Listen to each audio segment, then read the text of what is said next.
సింహం గట్టిగా గర్జించింది. ఈరోజు వేటలేదు, ఫుట్బాల్ ఆడదాం. అందరూ చప్పట్లతో అంగీకరించారు. ఏనుగంది, నేనే గోల్ కీపర్, నన్నెవరూ కదిలించలేరు. జిరాఫీ అంది, హెడ్డింగ్ నా పని, నా మెడ సూపర్ లాంగ్. రైనో అంది, బలమైన కిక్, నేను కొడతా. కోతి రెఫరీ అయింది. విజిల్ లేదు కాబట్టి అరటిపండుతోనే పీప్ పీప్ అంది.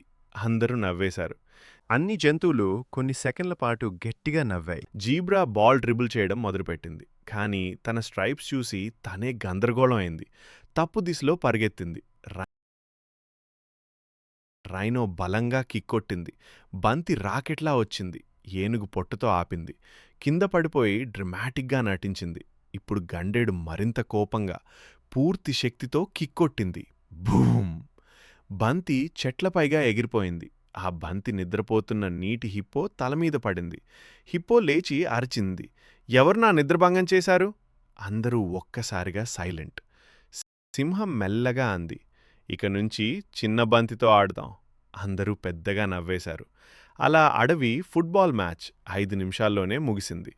నీతి: పెద్ద ఆటగాళ్లకైనా చిన్న చిన్న సాధన అవసరం.